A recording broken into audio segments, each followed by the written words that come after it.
Ódio além do céu e do inferno, parte 2. Se você não assistiu o vídeo anterior, o link está aqui embaixo na descrição. Não siga sem assistir a primeira parte, pois a continuidade não fará muito sentido para você. O vídeo, a história, o relato impressiona. Impressiona porque coloca várias questões. Questões essas que acabam num lugar comum. E esse lugar não é dos melhores. Então, antes de continuar, eu quero agradecer a você que está aqui. Você que já faz parte do canal. Você que já se inscreveu. Você que deixa seu like, que compartilha, que clica assim no de notificações para receber mais vídeos produzidos por nós. Você que nos envia Pix, entendendo que ainda não estamos monetizados por não termos ainda alcançado os limites mínimos impostos pelo YouTube aos canais novos, e assim nos ajuda muito. Muito obrigado. Muito obrigado mesmo. E você que está chegando agora, fique à vontade. Sinta-se em casa. Esperamos de coração que você goste do nosso canal e venha fazer parte da família Narav.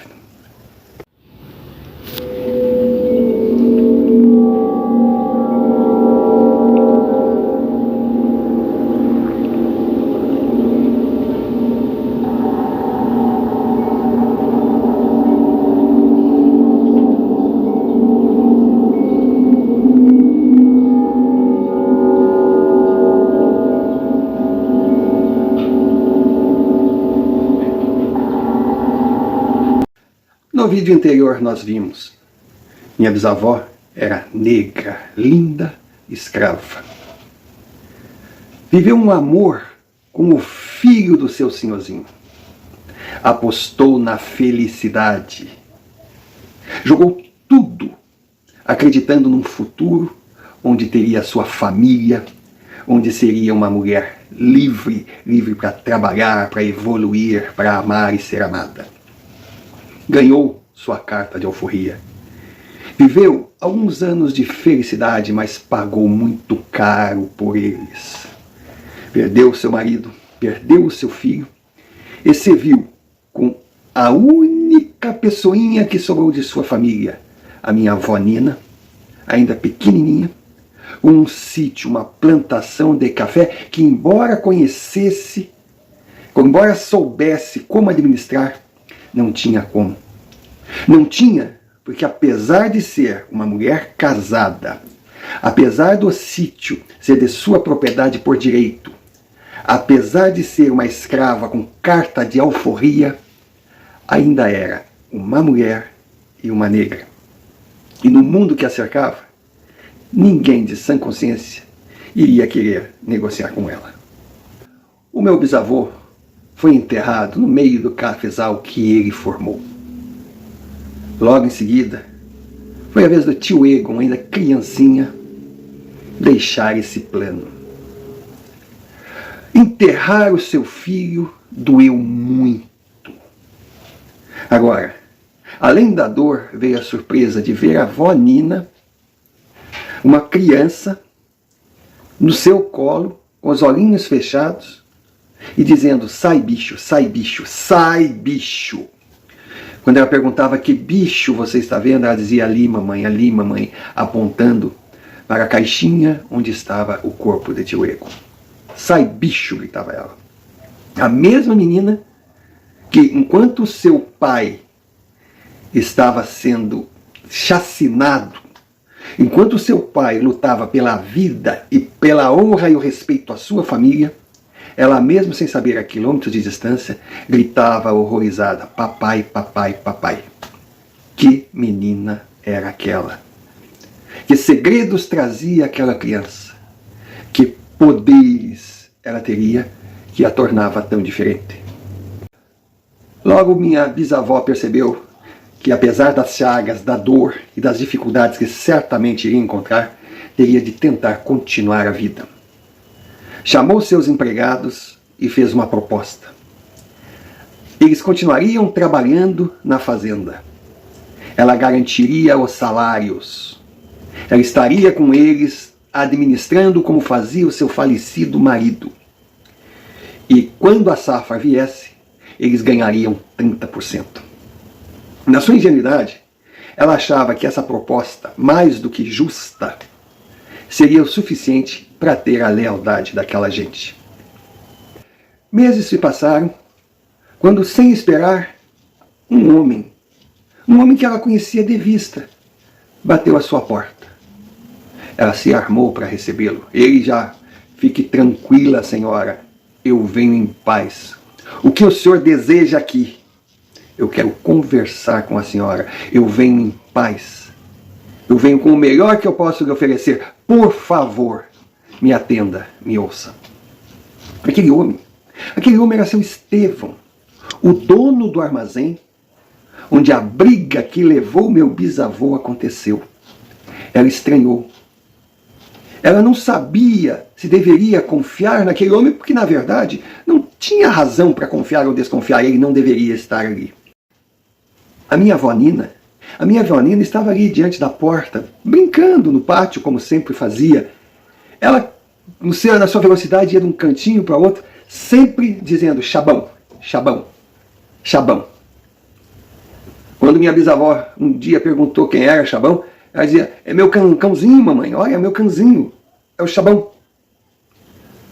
A princípio, minha bisavó se assustou, mas depois acostumou. A sua filha ficava o dia inteiro fazendo Chabão, Chabão, e dava risada. E tinha momentos que ela caía sentada, a impressão que dava é que deveria ser um cachorro de grande porte que a derrubava. Ela abraçava. Era ela e o Chabão. Pois bem, a minha avó Nina estava ali no pátio brincando, mas quando viu aquele homem, abriu um sorriso e veio em sua direção, pedindo colo. Ele abraçou a menina, ela brincava com ele, ela gritava e dizia: Chabão, amigo, Chabão, amigo, Chabão. Para minha bisavó foi o sinal que podia confiar naquele homem. Ela baixou a guarda, baixou a arma e o convidou para entrar. Seu Estevão, sentado à mesa, tomando um café oferecido por ela, um café muito gostoso, com rosquinhas, que ela aprendera a arte de produzir na época que ainda trabalhava com Sinhá Marta, que aprendia tudo com Sinhá Marta. E o seu Estevão foi direto. Ele disse: a senhora está estranhando a minha presença aqui e não a culpo. Eu estou aqui por várias razões. A primeira é em respeito a um homem que ganhou a minha admiração. Homem que trabalhou muito, foi no meu estabelecimento comprar, já tinha feito as suas compras, já estava com a carroça carregada, quando foi ofendido, foi desrespeitado, e onde principalmente ofenderam a senhora. E esse homem, ele não foi embora, não. Ele deu a sua vida em troca de respeito. E antes de ser abatido, ele deu aos agressores o corretivo que mereciam. Esse homem mereceu a minha admiração. Ele ganhou a minha admiração. E de alguma forma, eu me senti responsável pela segurança daquilo que ele mais preservava acima de sua vida, que era a família. Então eu vim aqui para lhe apoiar e lhe alertar. Alertar principalmente: a senhora cometeu um grande erro e corre perigo. Aí a minha avó estranhou, digo: mas o que eu fiz de tão errado? A senhora disse aos empregados da fazenda que garantiria o seu salário mesmo sem a safra. Em outras palavras, a senhora revelou que tinha muito dinheiro em casa. E essa notícia espalhou na vila. Todos sabem. A senhora tem, trabalhando aqui, homens que eu conheço, com carinha de anjo, que não valem nada. Eles só não roubaram ainda a senhora, eles só não invadiram a sua casa, não fizeram maldade com a senhora e sua filha, porque eles estão aguardando a safra. Pois depois que colocarem a mão nos 30% que a senhora prometeu, eles irão roubar tudo que a senhora tem aqui dentro. Então a senhora corre o risco, a senhora não pode mais permanecer aqui. E eu vim lhe estender a mão. Eu vim lhe fazer uma proposta. Eu vou levar a senhora e a sua filha para um rancho que eu tenho em Campo Mourão. Lá eu tenho pessoas de confiança. Lá a senhora terá a sua casa, terá a sua terra para plantar, a senhora poderá trabalhar, produzir. Lá a senhora terá apoio, a senhora terá escola para sua filha. A senhora terá a segurança que merece. Se a senhora confiar em mim, eu vou administrar o seu sítio, a sua fazenda, a plantação que o seu marido formou. Eu não quero nada em troca. Quando a safra vier, eu vou cumprir o prometido pela senhora. Darei 30% aos seus funcionários e aqueles que eu perceber que merecem, continuarão trabalhando. Os outros serão dispensados, porque a mim eles não vão enfrentar, não. A senhora pode ter certeza disso. Minha bisavó, diante da revelação, ao tomar consciência do risco que corria, e vendo a avó Nina no colo daquele homem toda feliz, ela aceitou. Aceitou, e como ele havia planejado, aconteceu. Ela deixou o seu cantinho, deixou o seu sonho de família e foi com vó Nina para Campo Mourão. A viagem, lógico, foi tensa. Ela sempre se perguntava, naquele meio do nada, que eram os caminhos do norte do Paraná, para onde ela estava indo e o que iria acontecer com ela. Mas quando chegou na terra prometida, percebeu que ainda era mais do que aquele homem tinha falado. Ela foi instalada numa bela casinha, cercada de pessoas boas que já sabiam que ela chegaria. Teve todo o apoio. E a avó Nina tinha até crianças para brincar. Ela se sentiu segura. Ali na vila tinha uma escola. E ela tinha conhecimento para ser professora, surpreendeu a todos. Passou a ser a educadora das crianças da vila. Logo conquistou todo mundo. O tempo passou, a safra veio. Seu Estevão fez uma colheita recorde. Levou toda a produção para um entreposto de comercialização, onde conseguiu o preço máximo pela cotação do café, porque era um café de qualidade. Deu os 30% aos empregados, mandou uma boa parte embora, contratou mais pessoas, começou o plantio da nova safra e deixou todo o dinheiro ganho nas mãos da minha bisavó. Ela não sabia como agradecer aquele homem que caíra do céu. Ele dizia que não precisava agradecer. O que ele estava fazendo era apenas dando ao meu bisavô o respeito e a admiração que ele fez por merecer, que ele conquistou.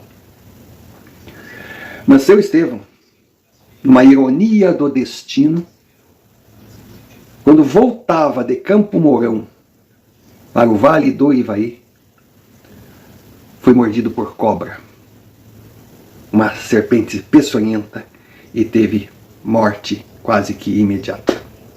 Era mais uma pessoa que a minha bisavó tinha, que podia confiar, que ela perdera de uma forma inexplicável. Depois que estava bem instalada, depois que a vida seguiu, depois de enterrar seu Estevão, depois de com o dinheiro que ganhou na safra, pôde melhorar muito a sua vida, ela resolveu escrever para a senhora Marta, contando tudo o que acontecera, detalhe por detalhe. O tempo continuou passando, minha avó Nina crescendo, brincando com o Chabão e com as outras crianças. E o mais incrível, que algumas crianças que ali estavam enxergavam também o Chabão. Foi quando veio a resposta de senhora Marta. Resposta essa que assustou profundamente a minha bisavó.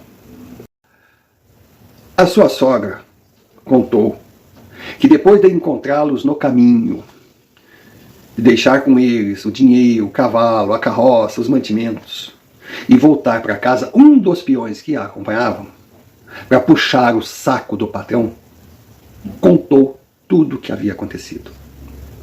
O seu marido surtou. Só não a agrediu, não a expulsou de casa porque ele sabia com quem estava lidando. Porque naquela fazenda bem-sucedida de café tinha muito do dinheiro da família dela. E a família dela não era brincadeira. Se encostasse um dedo no fio de cabelo dela, iria pagar caro. E ele sabia com quem estava mexendo e não mexeria porque podia ser tudo menos suicida. Mas o que aquele homem disse na hora de surtar foi apavorante. Ele, com ódio, muito ódio, ele falava: eu perdi meu filho para aquela negrinha. E eu tenho um pacto com o demônio. Aquela negrinha não vai prosperar. Nem que eu tenha que perder tudo. Eu perdi meu filho por causa dela. Os seus descendentes, ela, irão sofrer. Ela irá viver muito para ver seus filhos, seus netos, para ver todos aqueles que ela ama ou dela se aproximam morrerem, sofrerem, porque ela vai sofrer. E eu estarei aqui eternamente na certeza que essa mulher vai pagar por ter levado o meu filho de mim. Na sequência, a senhora Marta comentou que o seu marido durou pouco. O ódio era tanto, a gana era tanta, a escuridão era tanto na vida daquele homem, que ele não suportou. E simplesmente, no meio do cafezal, botou a mão no peito e partiu. Mas partiu maldizendo a sua nora. E Sinha Marta disse para minha bisavó se cercar de tudo que ela conhece de bem. Porque a praga lançada pelo seu marido, ela comentou com os negros da senzala que disseram que ele mexeu com o pior que possa existir na face da terra.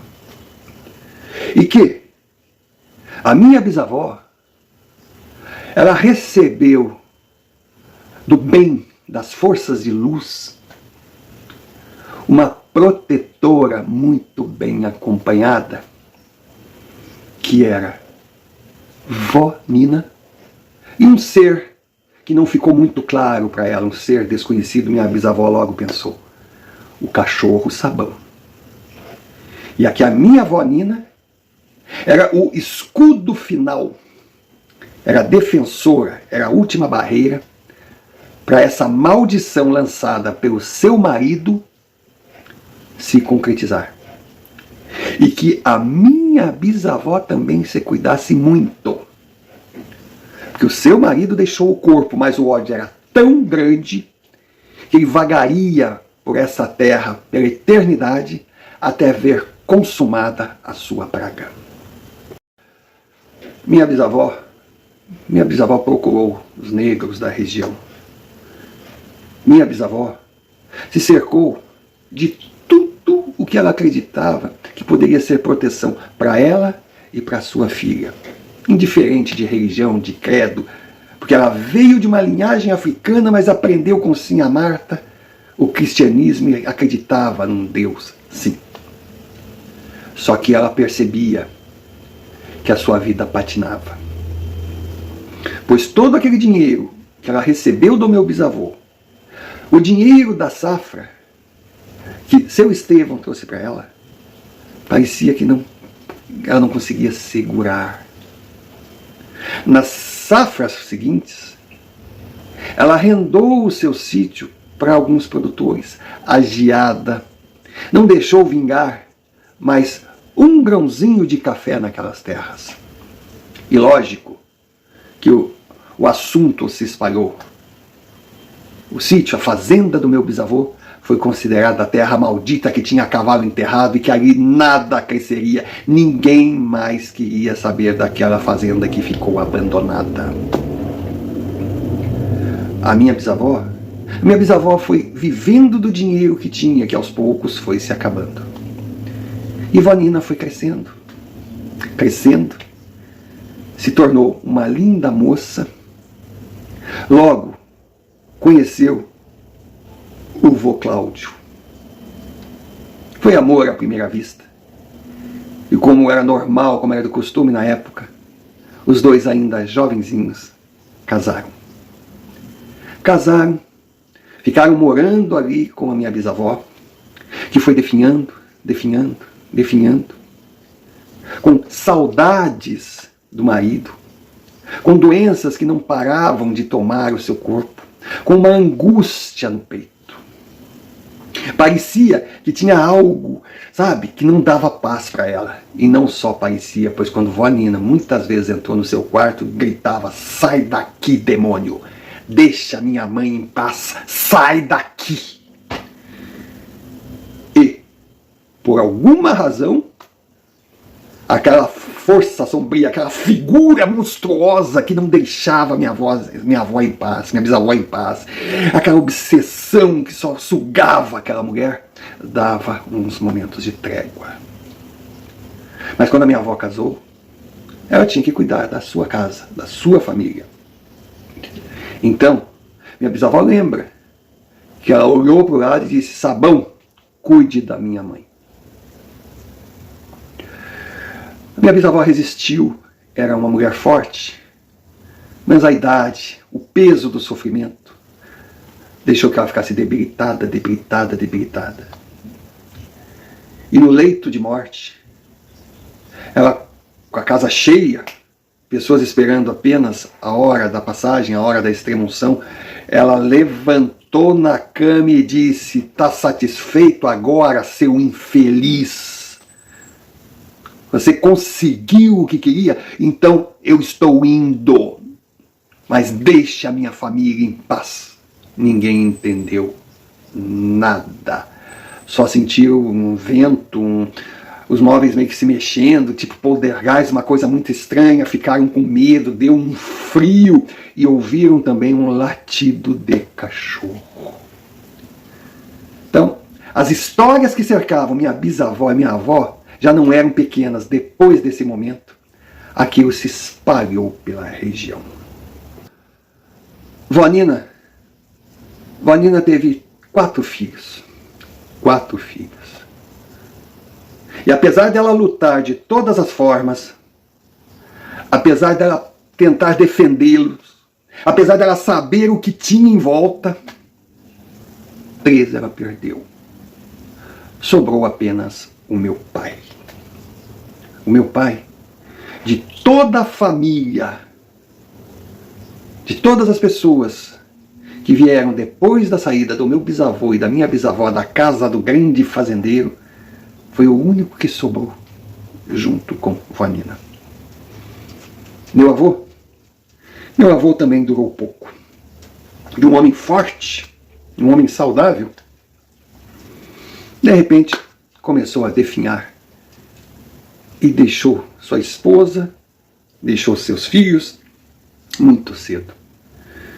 Então agora, o karma da minha bisavó estava sobre a vó Nina, mas ela era mais forte. Ela tinha aquele dom. Ela tinha como reagir.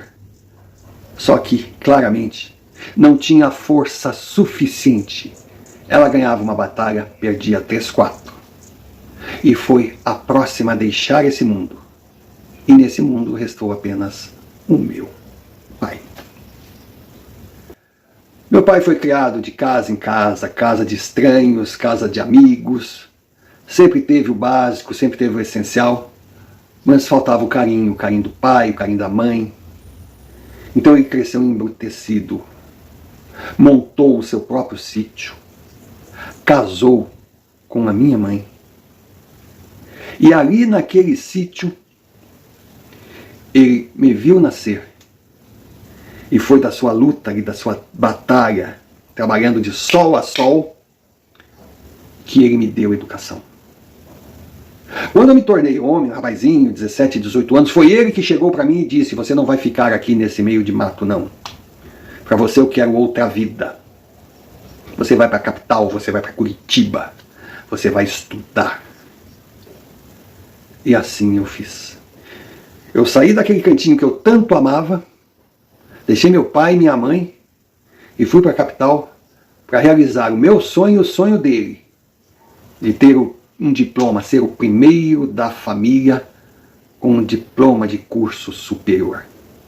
E eu fui para estudar medicina, porque eu tinha que saber qual era o mal que levava todos os membros da minha família, todos os meus entes queridos.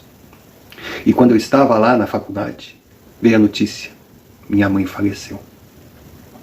Eu voltei para a casa do meu pai e disse: pai, vamos embora, vamos para Curitiba, eu tenho um trabalho lá, vamos lá, conheci uma moça maravilhosa, nós vamos casar, nós vamos montar a nossa casa, tem um canto para o senhor. Ele disse: não, eu não saio daqui, aqui é o meu canto, toca a tua vida.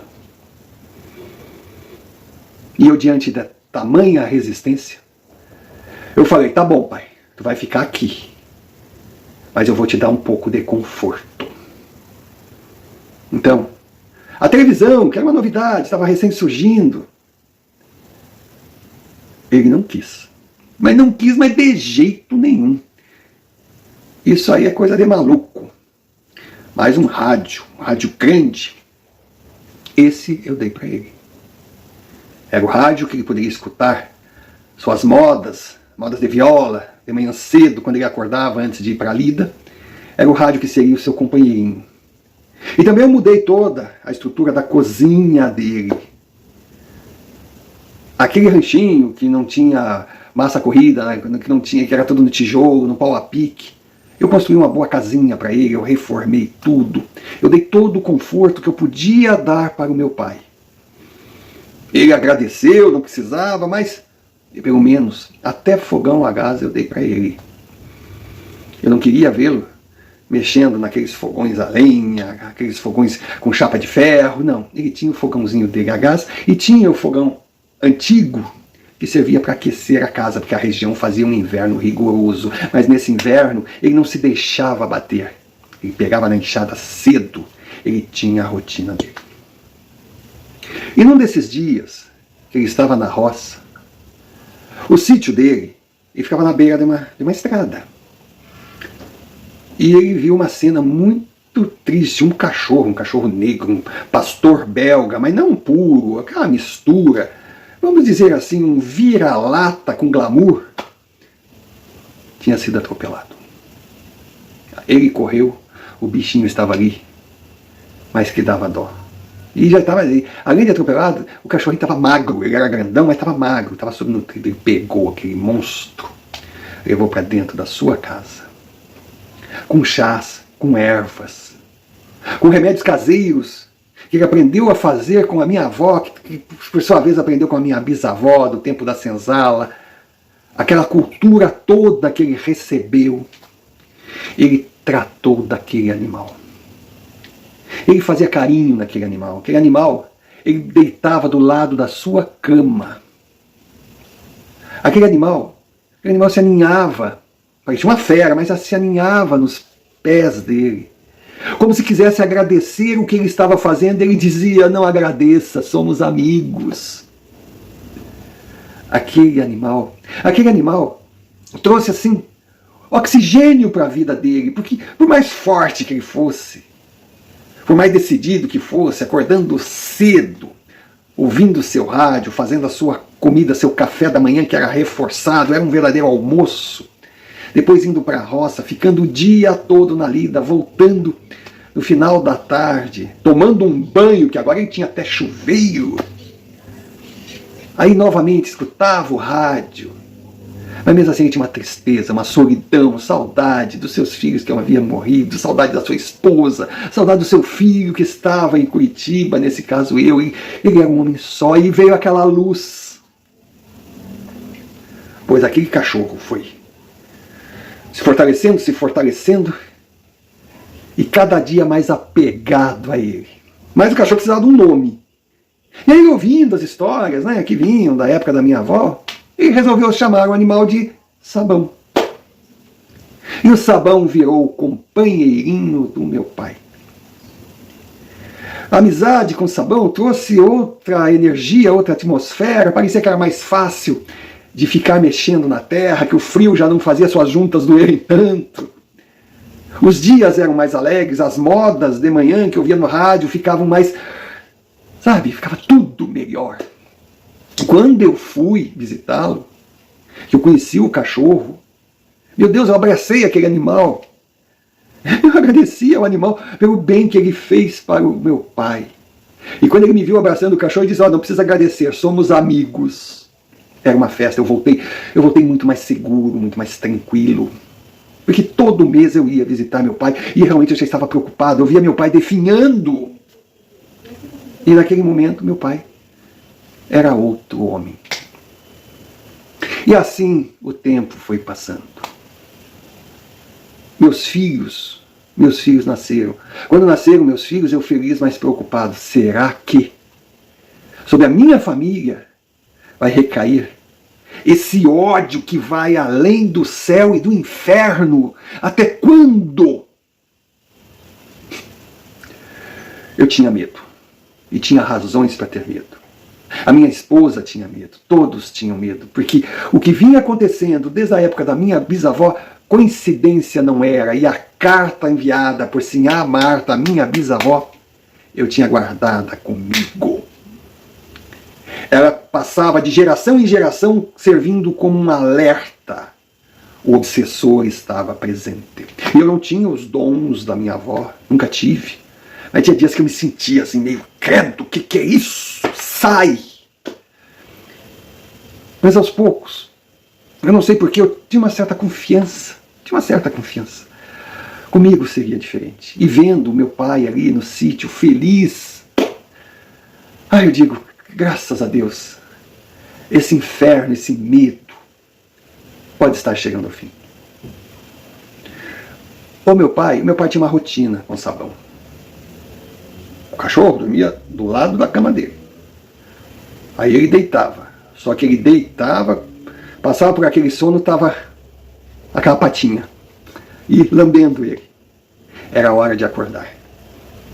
Sabão estava pedindo a comida dele. Então ele levantava, fazia a maior parte no seu fogão antigo, que não servia só para aquecer, não. O fogão a gás ele usava pouco, mas não deixava que eu soubesse. Aí, os dois comiam, mas comiam. Era difícil saber qual dos dois comia mais. E saíam juntos para tirar leite, para dar trato às galinhas, para ver como é que estavam os porcos, limpar o chiqueiro, para plantar, para semear, para limpar o terreno. E assim eles iam até 5 horas da tarde. Quando batia 5 horas era impressionante. Lá estava Sabão, como que ele dissesse, acabou, chega, já trabalhou o suficiente, vamos embora que eu estou com fome. E eles iam para casa. Ali ele tomava aquele banho, fazia comida, aí sentava do lado do seu rádio, ouviam música até 8 horas da noite, aí se recolhiam e dormiam. Todo santo dia era igual, menos no domingo, porque domingo meu pai ia à missa. E todos já sabiam, lá vem ele com o cachorro. Sabão sentava do lado dele e acompanhava a missa toda. Aí, certa manhã, meu pai acordou. Onde estava Sabão? Aonde estava Sabão? Estranho. Mas, de vez em quando, assim, o cachorro, que era um macho saudável, era bom de cheiro, sentia um cheirinho assim de perereca no cio e dava uns sumiços durante o dia. E até era meio relapso. Nesses dias ele pensava com a cabeça de baixo e não ia para a roça. Mas faz parte da natureza. Meu pai não ligava. Mas ele estranhou de não ser acordado por Sabão. Mas seguiu a rotina, tomou seu café, aquela coisa toda, foi trabalhar, voltou e nada do cachorro. Aí passaram 3 dias. Passaram 3 dias. Aí ele estava comendo ouvindo a sua música de manhã cedo. De manhã cedo. Quando ele ouviu um latido, nossa, Sabão voltou. Aí ele abriu a porta e lá estava o seu amigo, a alguns metros da casa, sorrindo e latindo. Ele disse: ô seu vira-lata, onde tu andava, quer me matar do coração? Foi caminhando, de repente, aquela explosão. A casa dele tremeu. O local da cozinha onde ele estava, aquilo ficou em nada. Ele caiu no chão, que desmaiou, o tamanho da explosão. A explosão foi tão forte que vizinhos de sítios próximos, de casas próximas, logo chegaram. Acudiram. Ninguém sabia o que tinha acontecido, foi até que um dos que vieram socorrer perceberam. O bujão de gás estava vazando, de alguma forma. E com o fogão a lenha, bom, imaginem. E, por uma questão de segurança, para o gás não acabar, porque era muito longe, o meu pai tinha 3 bujões, um que ele usava e 2 de reserva, aquilo tudo explodiu. Aí vieram, examinaram, ele estava machucado, estava todo... E ainda disseram: poxa, que sorte que você não estava dentro da casa. Ele disse: não, eu estava, mas o Sabão estava aqui, o meu cachorro estava aqui, me chamou, eu vim brincar com ele, coisa. Aí os homens não consideraram muito, colocaram ele numa carroça e disseram: vamos para a vila, vamos ver um médico, e saíram andando. Mas saíram andando de propósito. E quando chegaram num determinado ponto, mostraram para ele. Ali estava Sabão. O corpo do seu companheiro estava ali, morto há mais de 3 dias. O seu amigo, por um banditismo qualquer que vai entender, não devia ser gente da região, porque gente da região adorava aquele cachorro tanto quanto ele, havia sido baleado e estava morto. Meu pai, quem assistiu, disse que foi uma cena. Ele ajoelhou, ignorando o estado de putrefação. Ele abraçou aquele animal, ele chorava, chorava, chorava. Quando de repente ele olhou para frente e sorriu. Sorriu feliz. Ninguém entendeu. Ele voltou para a carroça e disse: vamos lá, que temos um médico e coisa. Mais tarde ele me contou que quando ele ergueu os olhos e olhou para o outro lado, estava sua mãe, a avó Nina, ao lado de Sabão. Ela abanou para ele. O cachorro chegou na sua direção, sorriu, daquela forma que só ele sabia sorrir, como dissesse: não precisa agradecer, somos amigos. E ali, o meu pai viu uma luz. Ele viu uma luz tão linda que se espalhou. Se espalhou como sendo uma blindagem. E ele escutava gritos. Ele escutava gritos de horror. Como se um monstro estava sendo dizimado. Ali, olhando para sua mãe, ele entendeu. Ela nunca o abandonou. Sabão sempre esteve com ele. E ela permitiu que o seu cão tomasse um corpo, retornasse à vida, para estar a seu lado, para prepará-lo para o dia em que a praga que deveria ir além do céu e do inferno fosse finalmente exterminada. Quando eu fui visitar meu pai e ele contou aquilo, nós chorávamos. Eu chorava abraçado no meu filho que eu levei junto, na minha esposa. Que ali eu tive certeza que a nossa família iria vingar e não se deixaria derrotar para um ódio alimentado por vingança, racismo, todo sentimento ruim. Porque no final, por mais que a gente duvide, Deus está presente e o bem acaba prevalecendo.